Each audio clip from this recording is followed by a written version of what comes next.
É, eu trouxe aí a foto da gente tirou lá com o rei Davi. Olha só, esse rei Davi tá muito risonho, viu? Tá muito moderno, né? Quase Idade Média. É, é. Eleonora de executiva, Olha. tá ótimo. Olá, Boa, amigos. boa tarde, né? Sejam todos muito bem-vindos a mais um estudo de Salmos. Boa tarde, Haroldo. Boa Boa tarde, Júlio. tarde.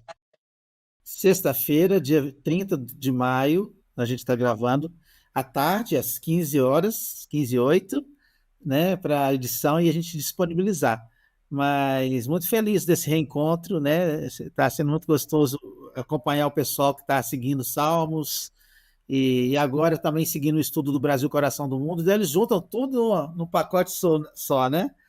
Muito bom, porque o Brasil também, vamos dizer que é um país de muitos salmos, né? De muita música, muito louvor, né? Aqui para cá, onde o Cristo trouxe a árvore do Evangelho, né, Haroldo? E trouxe artistas, né? Trouxe esse povo todo para cá também, para a gente, quem sabe, aqui também construir esses salmos. Os salmos de Gladys estão lá, Gentinho e Vanessa. Isso aí, isso aí. Então, mas aí, como é que está sendo a semana, Haroldo? Como é que está aí nos Estados Unidos? Tudo em paz, graças a Deus. Muito trabalho e muito sol. A gente não sabe se é louvor, súplica ou reclamação. Sol de súplica, sol de aflição, sol de loucura, tem de tudo. Tudo junto misturado.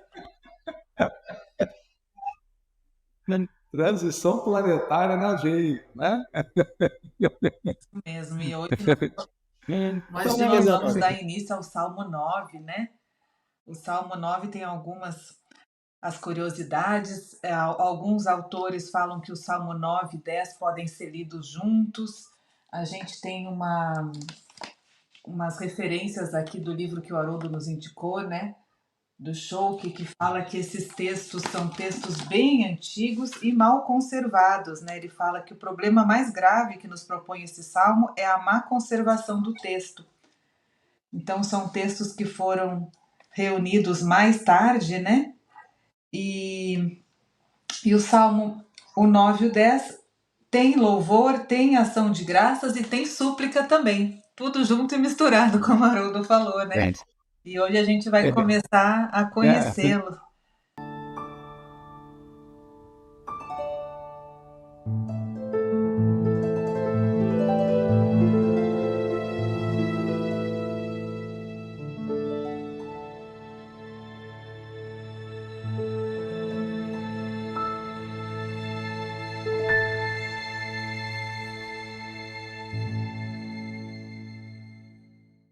Eu tenho aqui, para a gente fazer a leitura, eu tenho a Bíblia, a de Jerusalém, ele vai usar Yahvé, eu tenho a Bíblia do Peregrino, a do Peregrino também comenta, né, sobre esses textos, eles serem textos muito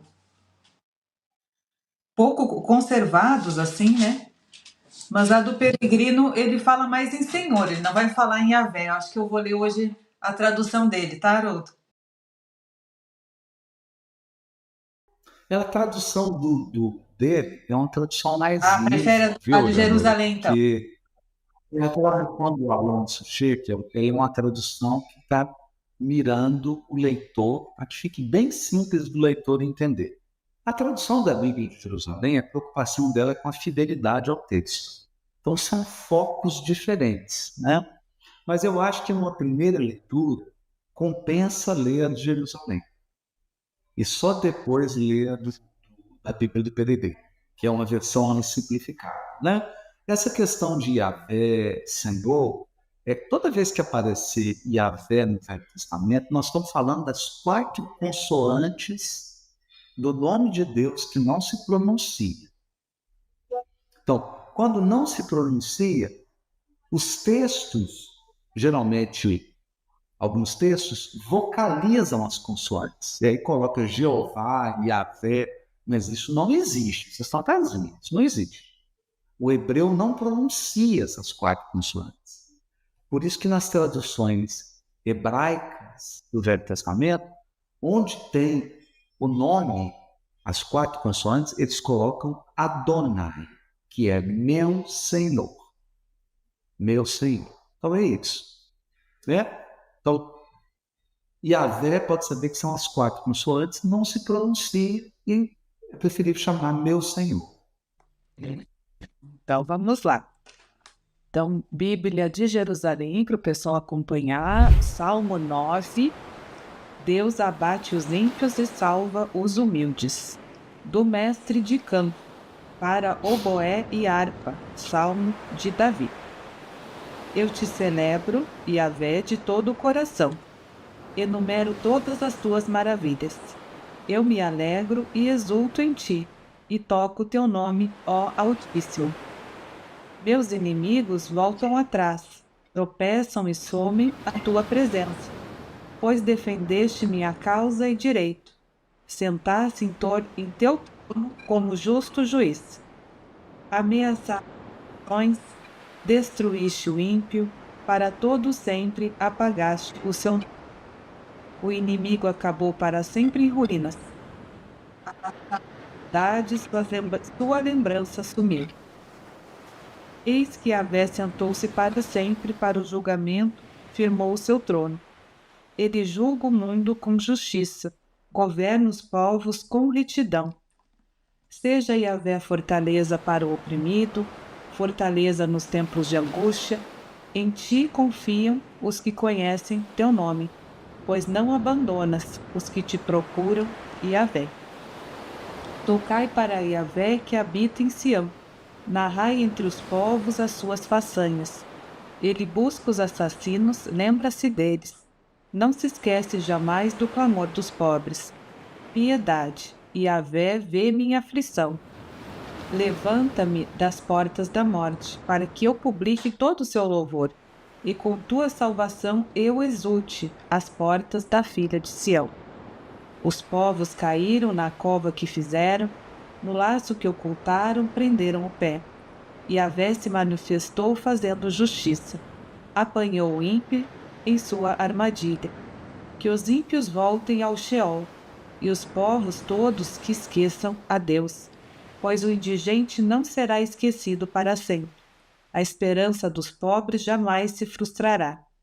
Levanta-te, Yahvé, não triunfe um mortal, que os povos sejam julgados em tua frente. Infunde-lhes medo, Yahvé. Saiba os povos que são homens mortais. Essa é a primeira parte, é o 9. Depois ele segue no 10, é mais um salmo, né? Hoje a gente vai começar a conhecer a primeira parte do Salmo 9. A gente vê que ele vai falar aqui sobre justiça, mas ele começa celebrando, né? Louvando. A gente ainda segue os primeiros parágrafos dele aqui. Eu te celebro, Senhor, né? Adonai, de todo o coração, enumero todas as tuas maravilhas. Eu me alegro e exulto em ti e toco o teu nome, ó Altíssimo.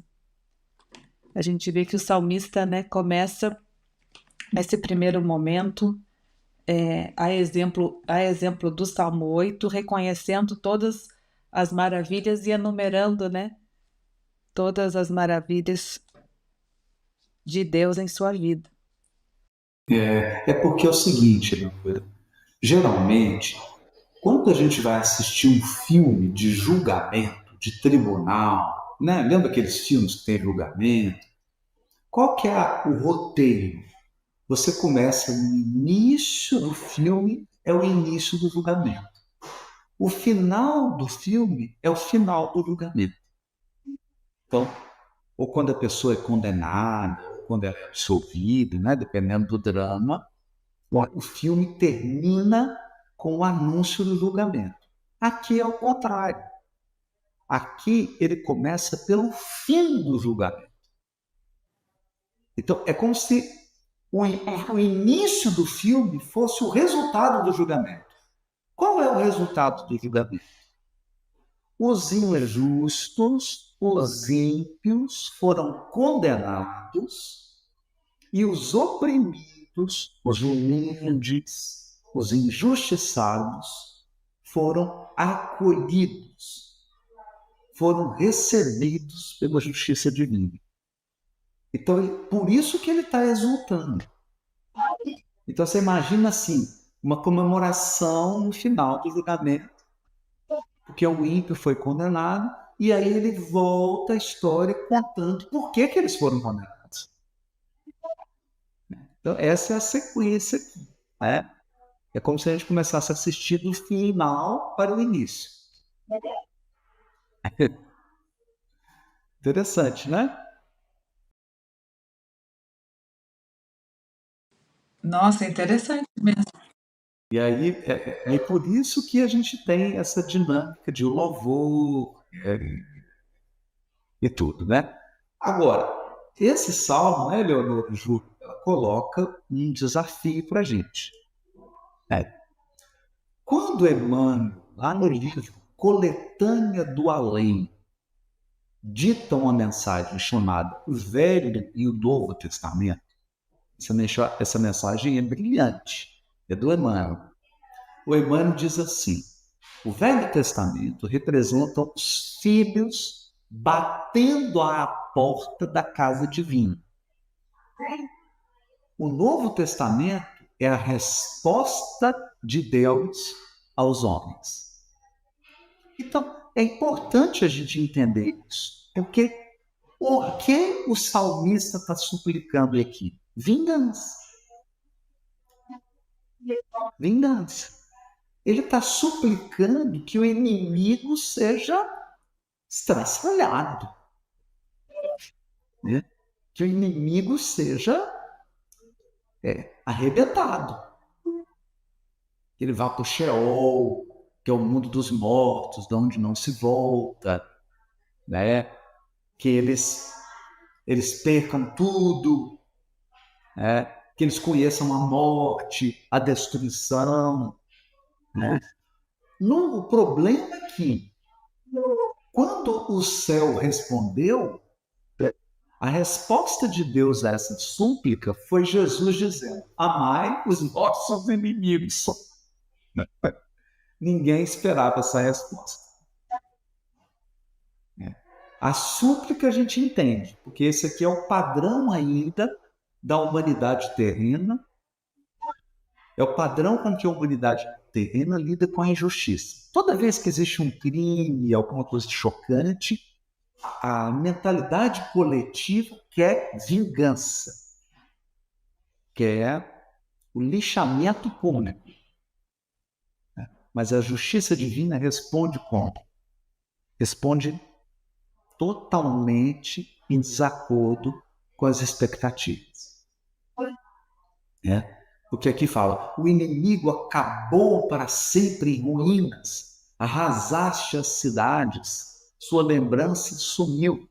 Isso é verdade.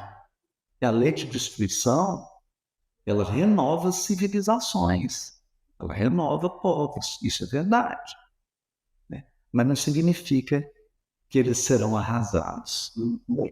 Porque o papel da justiça divina é transformar os espíritos perversos e não condená-los. Esse é o ponto. Não é um detalhe aí para a gente poder refletir. Muito importante. E a gente tem falado já nos outros salmos tanto sobre essa questão da justiça, né? E você sempre trouxe a lei de justiça, é tudo junto. É a justiça, é o amor, é a caridade, é a misericórdia, né? E aqui, de novo, é um texto que fala realmente como uma justiça, quase como uma vingança, né? Então eu diria que aqui o texto, a súplica é de condenação e reparação. Em nenhum momento aqui, quem suplica está pedindo a regeneração do criminoso. Não, isso nós não vamos encontrar nos Salmos. Isso nós só vamos encontrar em Jesus. Isso é importante a gente pontuar, né? Agora, é importante também a gente não julgar, porque quando a gente sofre uma grande injustiça, a única coisa que dá vontade de fazer é gritar esse salmo aqui em voz alta.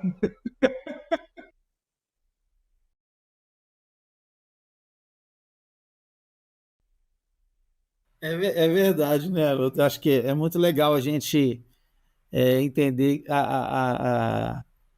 o que tem de nós nessa história, o que a gente tem dentro da gente disso, né? Porque é, era a lei daquele tempo, né, Haroldo? Como dizer, não conhecia o amor ainda, não é? Não conhecia o amor ainda. Esse amor além dos afetos, né, convencionais familiares, de família e de posses, né, não se conhecia esse amor. Ainda hoje, Haroldo, a gente ainda conhecendo, comete absurdos, né? Eu me lembro de uma foto que mostrava assim no nazismo, na parede da prisão lá, crucifixo. Exatamente. Exato. Exato. E era engraçado porque era uma grade, do lado de dentro tinha uma mesa com crucifixo, mas na grade estava escrito: proibida a entrada de judeus. Parece que um entrou, né? Tava lá. O crucificado entrou. Foi o único judeu que entrou, mas entrou crucificado. Nossa, é tragicômico, né, Haroldo? A gente olhar para trás. Paradoxal. Paradoxal. Paradoxal. Agora, aqui tem um ponto importantíssimo que é bom, de fato, a justiça divina ela vai reparar toda injustiça, toda covardia, toda opressão, toda desigualdade. Tudo isso estará reparado. Realmente, a justiça divina não permite isso. Não permite. Né?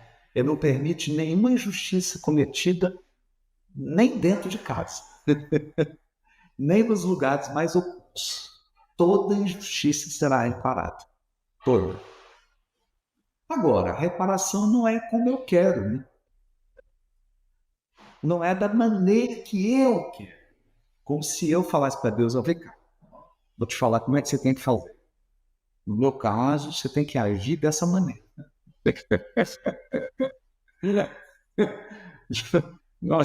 Não é assim, né? Nem para mais, nem para menos. Nem para mais, nem para menos. É, né? E é uma justiça que tem um único objetivo: transformar todos os espíritos em espíritos puros. Esse é o ponto. Né? O violento, o injusto, o ímpio, ele vai se transformar em espírito puro. Esse é o objetivo da justiça. O objetivo da justiça não é massacrar.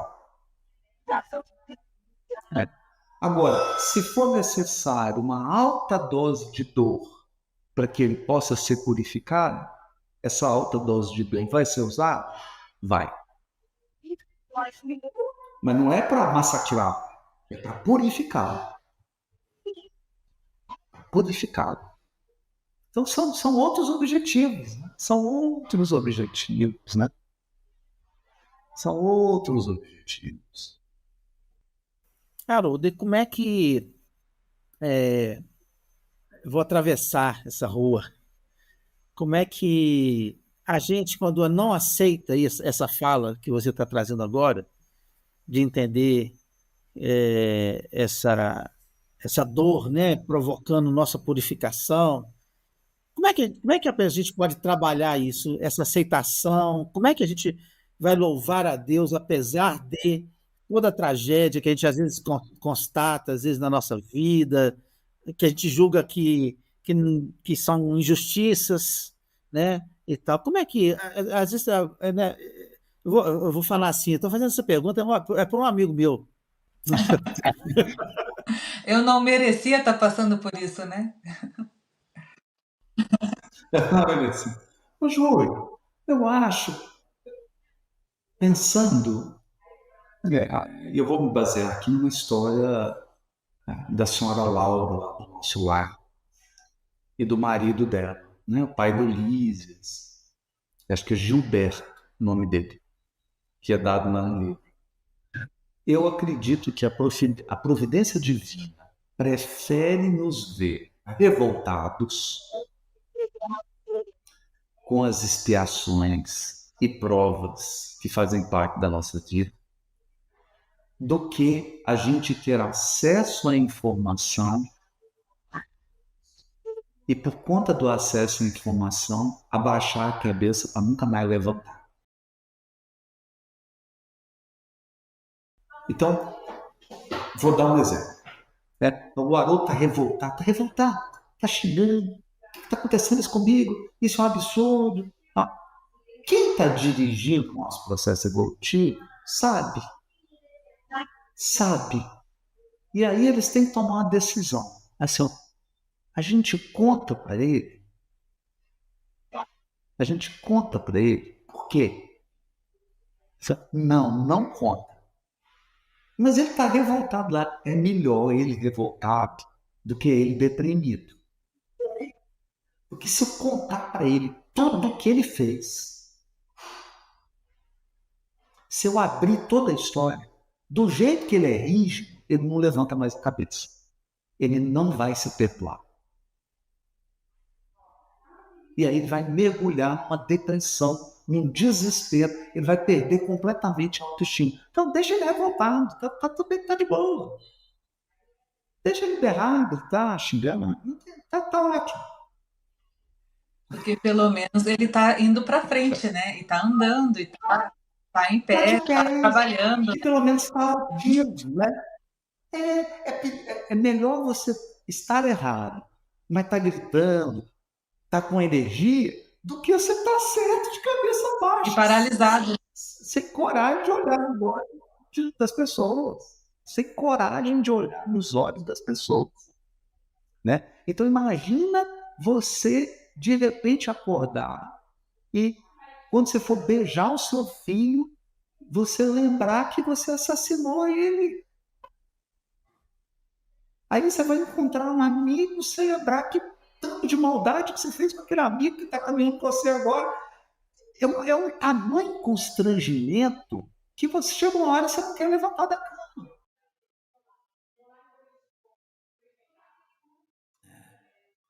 Então, na hora que coloca na balança, não, deixa ele reclamar, deixa ele revoltar, tá tudo certo. Então, revolta, mas ele compra, fica tranquilo. Ele vai. Ele reclama, mas vai. Tem até uma parábola, Jesus conta dos dois servos, né? Chegou para falar, olha, eu tô te chamando. Vou agora. Pode contar comigo. E não foi. Né? Não tem essa. E o outro servo fala, por que não vou de jeito nenhum? Você não tem vergonha na cara de me chamar para trabalhar num negócio desse, um trabalho ruim desse? É claro que eu não vou. Não vou de jeito nenhum. Aí chega na hora, ele tá lá. Foi. Foi reclamando, mas foi.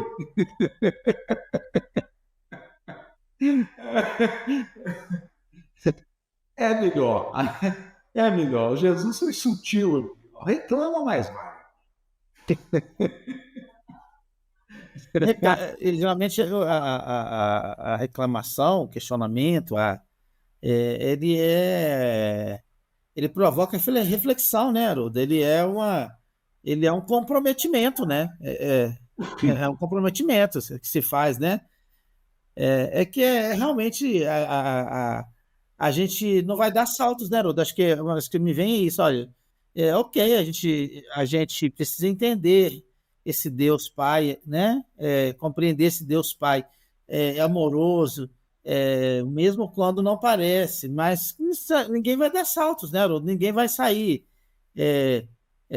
amando a Deus e tal, profundamente, como se espera, né? Eu gosto, aí eu vou dar a minha receita, né?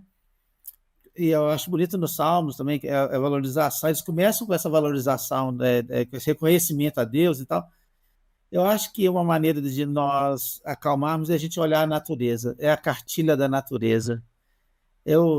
Quando eu estou assim, eu olho para as árvores, eu vejo o movimento da criação e penso assim, deve ser eu que estou desajustado mesmo, porque está tudo me parecendo muito harmonioso assim, para que eu esteja correto, né? E aí eu costumo olhar para a natureza e pensar que quem criou tudo isso só pode ser uma criação que pensa no amor, que né, uma coisa criada com a arte, com a beleza, e aí é assim que eu penso, para mim, assim. Não sei se serve para mais alguém.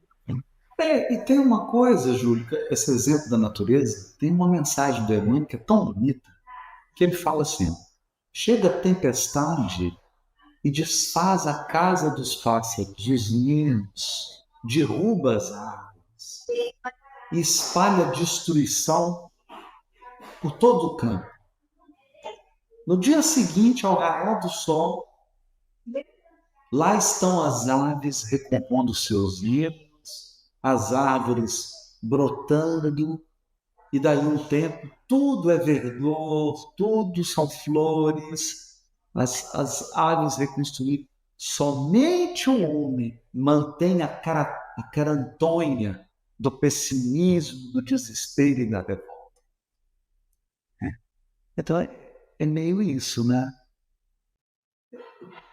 Porque a natureza, assim, é uma lição constante de... Assim, o inverno destrói tudo, né? Inverno é morte. Isso é tudo. Isso é tudo. Qual que é a resposta da natureza? Primavera. E a gente? Quando chega o inverno na nossa vida, qual que é a nossa resposta? Depressão e revolta. Bem, então a gente realmente precisa olhar para a natureza. Porque a natureza a gente fica perguntando. Recomeça. Perguntando. Conectar, né, novamente com esse pensamento.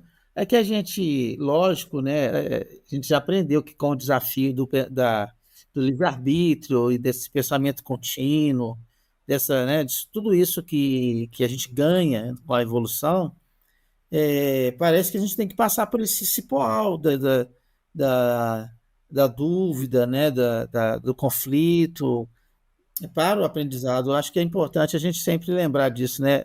Que só tem uma maneira de pensar, que nós vamos atravessar e temos condições de atravessar, né? As condições estão postas para se atravessar. E tanto é que, mesmo diante dos maiores problemas que a gente achou assim, nossa, agora eu não dou conta mais, né? Todo mundo tem um negócio que acontece e fala, agora eu não dou conta, cara, agora eu não dou conta. Só que isso já passou 20 anos e o cara está aqui, o cara continuou, deu conta e tal. E Isso. eu acho que é bem por aí, sabe? É entender que essa dinâmica da vida e acreditar que para tudo que te apresenta, você dá conta. Tudo está dentro da sua capacidade. Às vezes precisando de um pouco de abnegação, né, Haroldo? De, de, de mudança de postura, né? Mas tudo é superável, né? Tudo é. E aquela frase que não mata, deixa mais forte, né, Haroldo? E esse é o ponto aqui, né? Porque o ímpio e o resgate que o ímpio vai fazer, a gente entende. O difícil de entender aqui é por que o justo sofre. E aí tem como a Cipriana fala lá no Mundo Maior, né? Ela fala com os dois, né? Há um mistério na dor, há um mistério divino na dor. Há um mistério divino na dor. Não queira questionar Deus quando o oleiro põe a mão no seu vaso.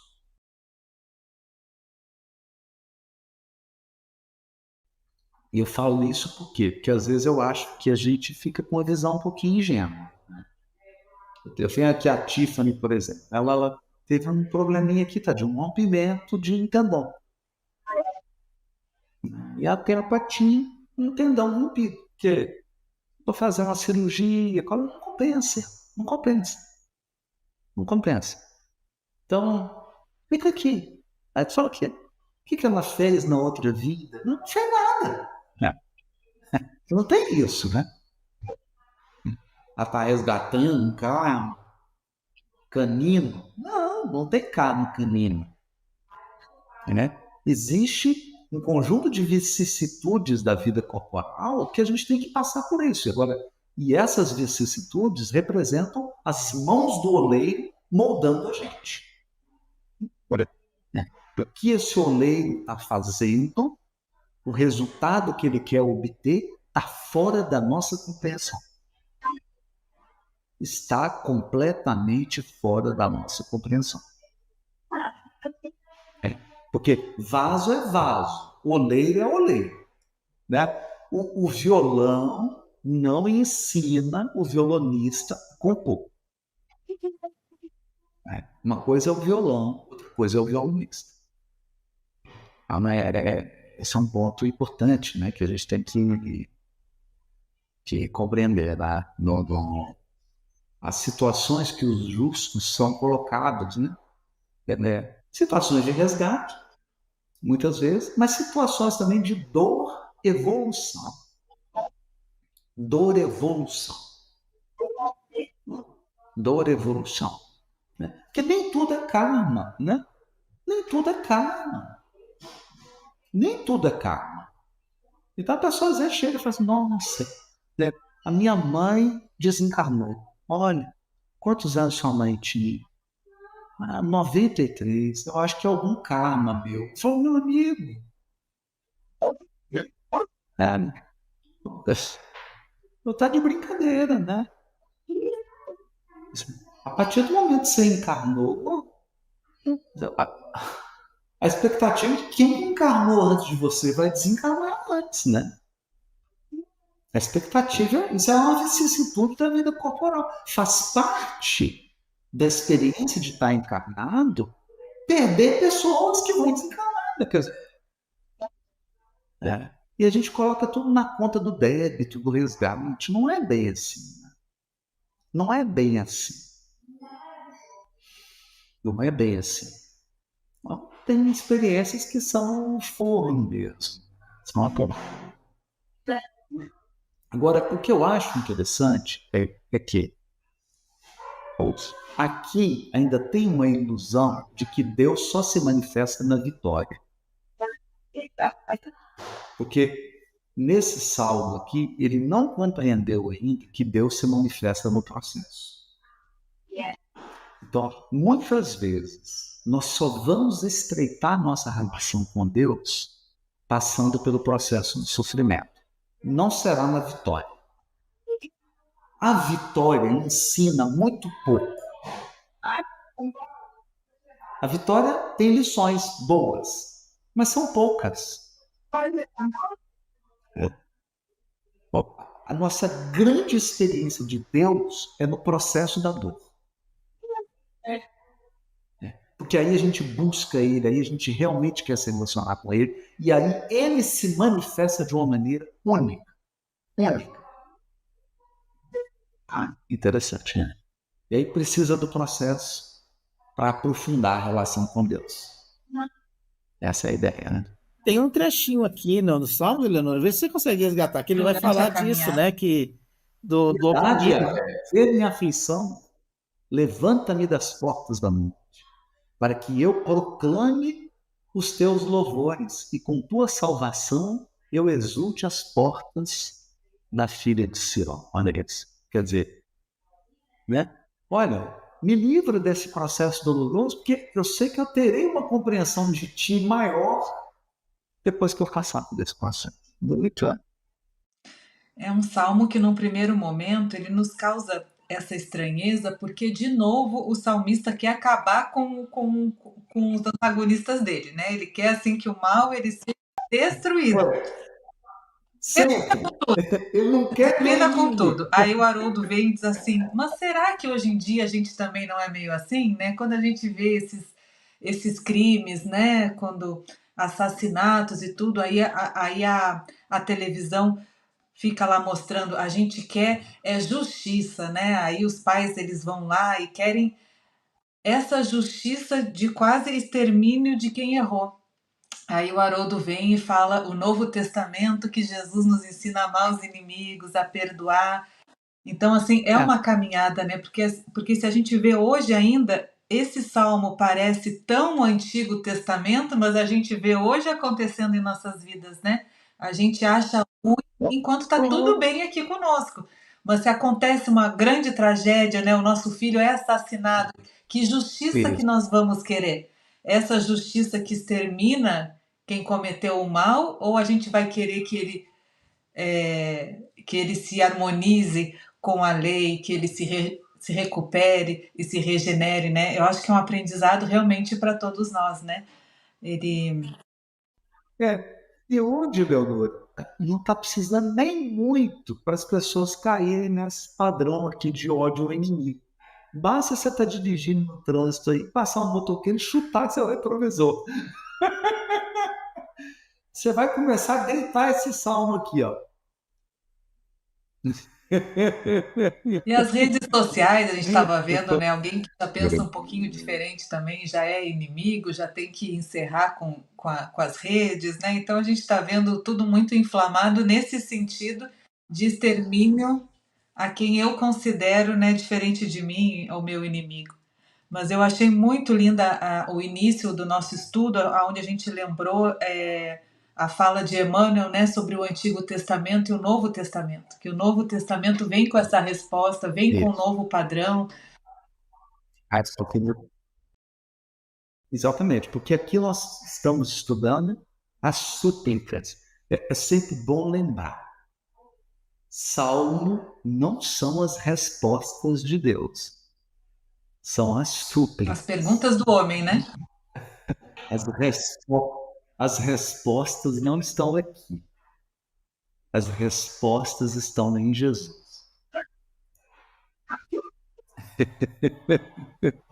eu, a gente que não tinha lido ainda assim o Salmo, pensava nisso, não. Salmo é alguma coisa meio que inspirada, divina, e não sei o quê, vamos dizer assim, não, é muita gente, né, Haroldo? É muita gente suplicando, é muita gente reclamando, é muita gente, né, pedindo as coisas erradas e tal, Agradecendo.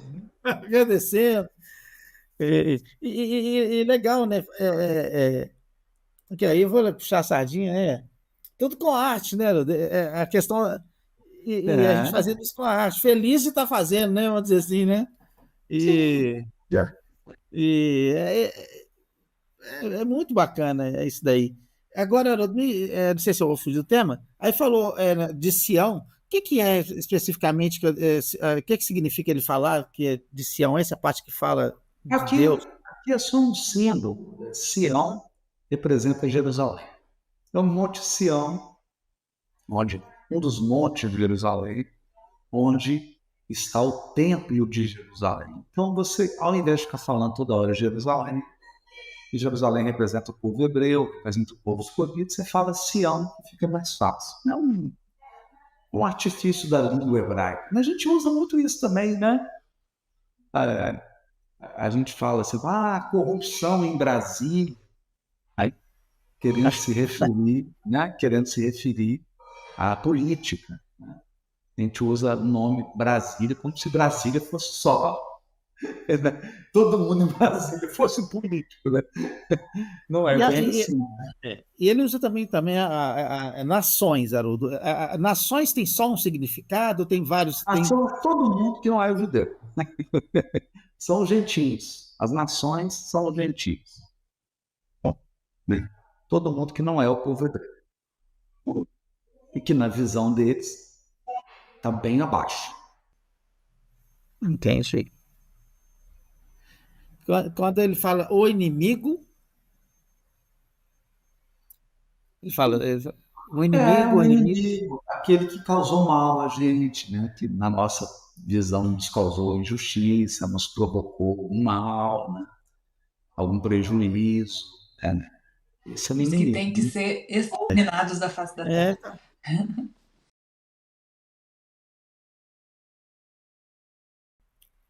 Haroldo, outra pergunta. O pessoal adora que eu faça essas perguntinhas assim, bem. Eu não vou falar que o pessoal é inteligente, mas eu faço umas perguntinhas meio boas. É, é, quando fala assim, Deus é minha fortaleza, eu uso assim, a minha fortaleza. Eu acho que é uma palavra que É, ela abrange mais coisa do que a gente imagina. não, na verdade, e esse é um ponto importante da língua hebraica. A língua hebraica, ela não usa substantivos abstratos. Então, por exemplo, ela não vai falar assim, Deus é a força que me sustenta. O que é isso? Então, o que a língua hebraica usa? Olha, um guerreiro está no campo de batalha. O que protege ele? O escudo. Então, fala, Deus é meu escudo. É. Uma cidade, ela está fortificada, ela tem um muro que circunda ela para proteger. Esse muro que circunda a cidade chama fortaleza.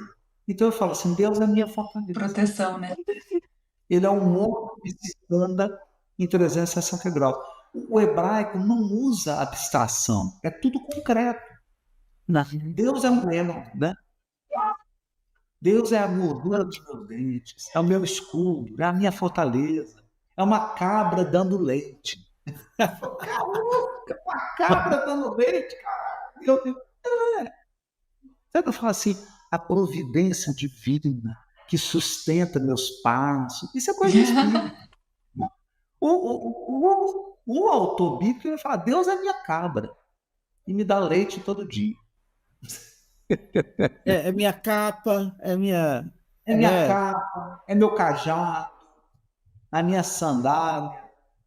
Né? É tudo concreto. É tudo concreto. É tudo concreto.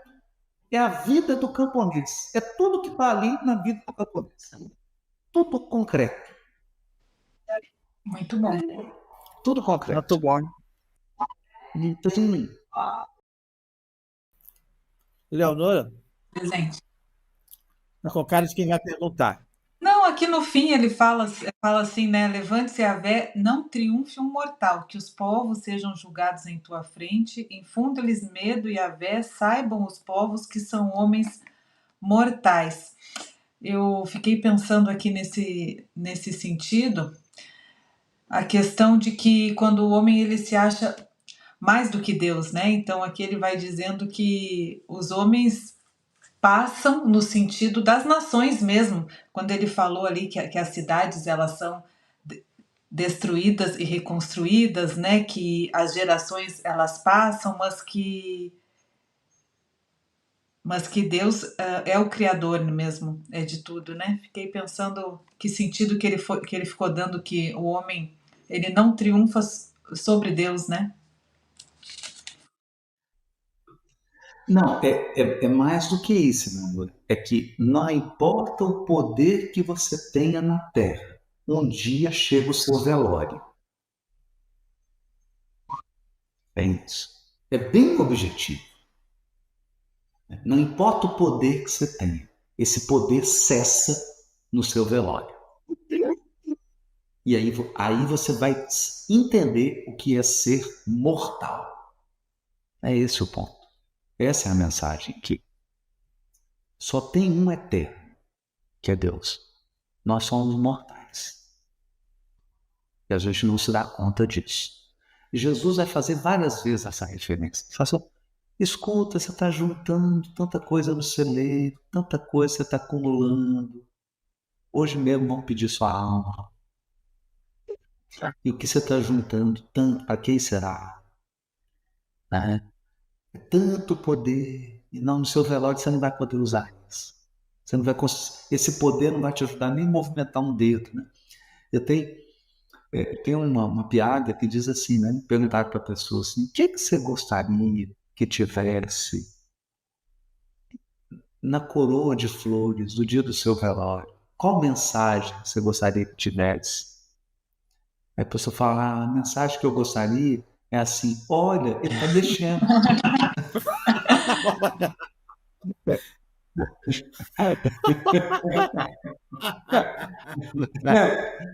Essa não vai ter. Essa não vai ter. Essa não vai ter. Né? Então tem uma coisa bonita do Ariano Suassuna, que ele brinca com isso, né? E sofreu o único mal irremediável sobre a Terra. Né? O único mal irremediável. É nesse sentido, assim, né? É nesse sentido que a morte é o grande julgamento. A morte é o grande elemento que põe fim a tudo. A tudo. Tudo. Tudo. Tudo. Ninguém se livra dela. Né? O Emmanuel tem uma frase bonita, está no Justiça Divina, né? O Justiça Divina ele fala assim: a mão niveladora da morte. Quer dizer, diante da morte, todo mundo nivelar, todo mundo igualzinho. Nossa, Deus. Bonito, né? Justamente justiça divina, hein, Eleonora? Que é o assunto aí. É isso aí. Tá procurando aí, Haroldo? Não, tô só. Aham. Justiça a Mas bem, mão muito bem. niveladora. É. Mas eu ia brincar com o seguinte, né? Se a galera fosse espírita, ia escrever, ele vive. Oi?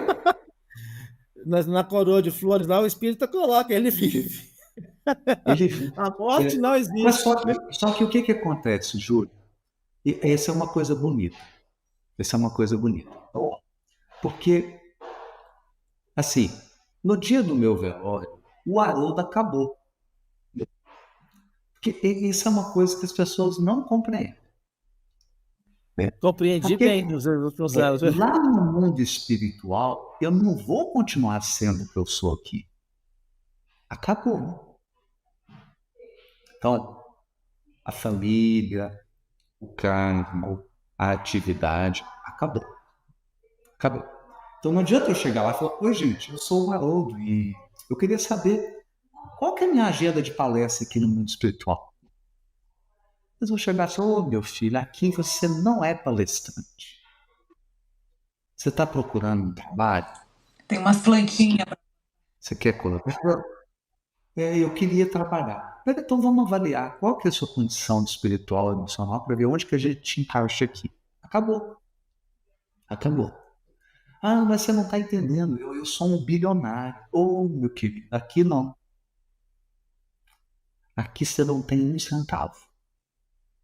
Não, você não está entendendo. Eu sou o presidente da companhia tal. Ou essa companhia não existe aqui. Então, morreu mesmo. Morreu. Morreu. Aí é uma outra versão. Né? Isso é difícil. É uma outra versão. Né? Porque é isso que o André Luiz tenta nos dizer. Não, eu sou um médico. Não, querido, aqui você não é médico. Não, não, não. Não, porque aqui é o perispírito. Você não sabe nada de perispírito. Aqui você tem que fazer medicina de novo. Você não tem habilitação para perispírito. Mal você tinha para corpo. Aqui você não é médico. Não, mas você não está entendendo, é porque a minha esposa ficou lá, aí eles, né, não quiseram falar, mas no momento certo falaram, não é mais sua esposa, me casou de novo. Aqui você está solteiro. Você está solteiro. Né? Sua esposa já casou de novo, você não é mais marido. Não, mas meus filhos estão lá, não, seus filhos, não, os filhos de Deus, sabe? Porque você não é pai deles. Você tem um vínculo afetivo, você pode estar. Mas não, acabou. Então, Já posso sair da live? Hã? Já posso sair da live?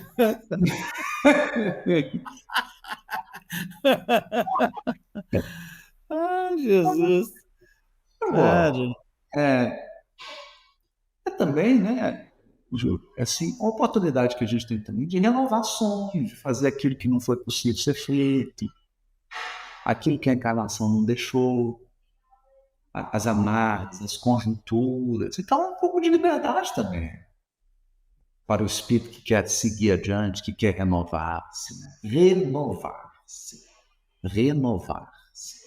É preciso renovar, né? Tem um caso bonito que parece que eles tiveram uma manifestação, era um médium até de materialização, aquele médium lá do Frei Luiz, que morreu, desencarnou, né? Quando estava na gravação do primeiro Nosso Lar 1, esse médium de materialização foi lá e materializou um cristal nas mãos do Nestor Mazotti, né? No set de gravação. E André Luiz deu uma comunicação. E, assim, impressionante, né? E a pessoa falou, André, porque a sua história, tá. Ele chegou e falou assim, pessoal, essa história não mais me pertence. Eu já segui. Essa história não... ela não diz mais de mim. Mas sutilmente ele quis dizer assim, o pessoal se liga, já passou mais de 70 anos, vocês estão nessa ainda. Gente, acabou. Essa história não tem mais esse apelo que vocês estão... É que vocês leram o livro ontem, mas assim, já passou mais de 100 anos, pô. Vocês estão nessa ainda. Eu não sou mais aquele velho que vocês estão lendo lá no seu... Não conversei ontem com o Clarence, né? Né? Que é engraçado, né? Mais ou menos fala assim, Júlio, você lembra quando você tinha 15 anos, estava na escadaria da União Espírita? Jota, você fala, meu querido, que já tem tanto tempo, rapaz. Você está conversando com outro Júlio. Nossa, rapaz, é outro Júlio. Não, o que é isso? Meu Deus, já tem décadas. Muita água rolou debaixo dessa ponte. Não. Atualiza aí, né? Atualiza aí. Então é um pouco disso. Esse aspecto renovador da morte. Cessa e fala, filho, desvencilha-te dessa roupagem. Essa personalidade, essa estrutura da sua vida não é você. Isso é uma conjuntura. Acabou. Segue adiante. Não significa que nós vamos perder os afetos. Os afetos da alma são laços divinos que nos conduzem a Deus. Mas a dinâmica do afeto muda completamente. Né? Muda tanto que alguém que hoje é um parceiro afetivo amanhã pode vir com um filho, uma filha. Olha como é que muda. Muda tudo. O afeto permanece, mas a configuração dele é completamente diferente. E a gente tem que estar preparado para esse tipo de renovação, né? Para essa mudança profunda que a vida está propondo. Fácil não é. É fácil falar. Falar é fácil. Ainda bem que você falou isso agora, Haroldo, porque realmente não é fácil, né? É quase que parece que você vai, como é que fala? Se esvair, ou não, você vai desintegrar, né? Quando você vai ter que abrir mão disso, né? Você fala assim, cara, mas toda a minha referência era aquilo que eu, né? Daí essa sensação de perda é imensa, né? De falta de não pertencimento momentâneo, né, Haroldo? Então, assim, é que as pessoas não se sintam culpadas também, acho que é isso mesmo, faz parte do aprendizado, né? Você olhar para isso. E eu fico imaginando isso quanto a Jesus, hein, Haroldo? O Jesus histórico, né? É porque, por exemplo, Júlio, assim, pimenta no olho dos outros é refresco. A gente lê a história, nossa, a mãe do André Luiz foi para uma colônia superior ao Nosso Lar. Nossa, que beleza, eu quero ir também. Mas foi sem o marido, sem nenhum dos filhos. Doida para voltar, né? Fala sério. Pouca gente vai. pouca gente vai. Tem até espírito que recebe o convite. Pouquíssimos aceitam. Pouquíssimos aceitam.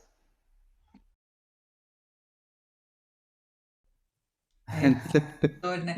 E a nossa resposta é a mesma, né?